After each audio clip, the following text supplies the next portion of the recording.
Yeah, the report is focused on the performance of big brands. Of course, the phrase, small is beautiful has been used for a long time, and somehow that has transitioned also into consumer goods. So in recent years, consumers have preferred smaller brands for a number of reasons.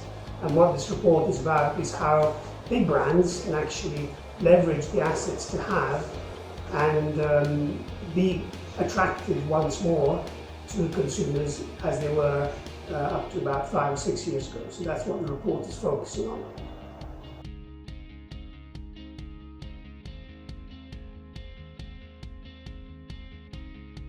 So gradually over time, small brands have gained ground, mostly in terms of authenticity and trust that consumers have attributed to the smaller brands.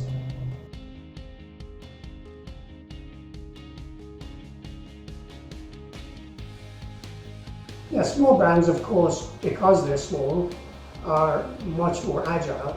They can capture consumer sentiment more easily. They can develop products because they don't need to produce large amounts of products more quickly and more in line with consumer expectations. So this agility and this closeness to consumer, and also the whole social network and digital environment, has allowed these brands to connect more effectively with consumers, and this has driven their growth.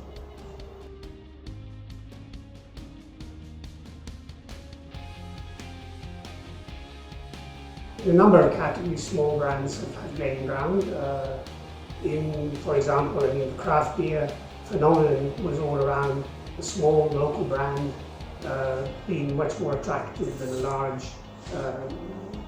brand that came from somewhere mysterious rather than the brewery around the corner. But also in other sectors, I think in personal care, many small brands have been able to leverage, in particular, the online connection to establish relations with consumers. Other small brands, probably the example of Chocolonely within the chocolate market.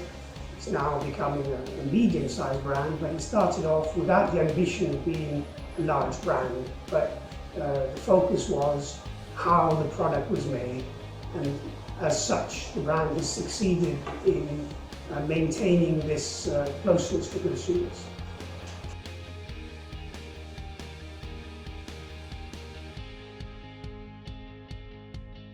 Yeah, in the last 18 months, of course, and particularly in the first period of the pandemic, consumers were caught by surprise. In many countries, they were obliged to stay at home. There was lockdown, and there was all this change taking place. In that moment, consumers essentially went back to the brands that had been available for many years, maybe their parents or their grandparents. So the trust in the large brands increased temporarily during that period of time. It's now come back down again to previous levels, but during that period of time, not knowing exactly what to do, what was going to happen next, consumers said, I'm going to go and select the brands that I know best and I'm sure they will perform. They may not have all the more engaging aspects that the small brands had, but at least it's a safe choice. So the big brand represented a safe choice during the pandemic.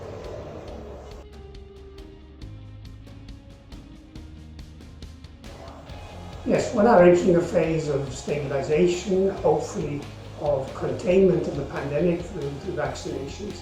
So big brands now need to basically go back and focus on the things that they needed to do even before the pandemic took place to recover territory. And the right approach is not one of just mimicking small brands. You can't pretend to be a small brand, but take some of the aspects that the small brands were very successfully developing, like storytelling. Storytelling, big brands have not been as successful as the small brands in telling the story about who they are and why they exist and what their purpose is. And big brands have tended to privilege, let's say, mass market media channels. If they now focus a little bit more on social networks, on creating relationships with consumers, they have a possibility to recover ground. And the other area that we would highlight is the whole area of purpose.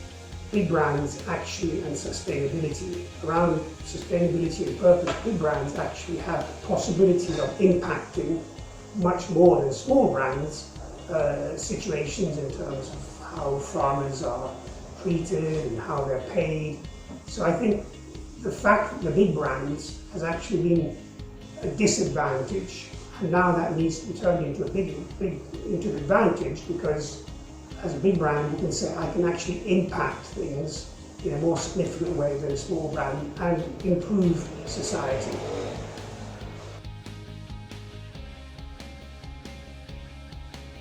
So the value of this report is in reducing complexity, and we achieve that through creating a number of frameworks and models that companies can adopt based on the observation of a number of brands that we have brought together, and has created a system for companies to actually navigate in this very complex world.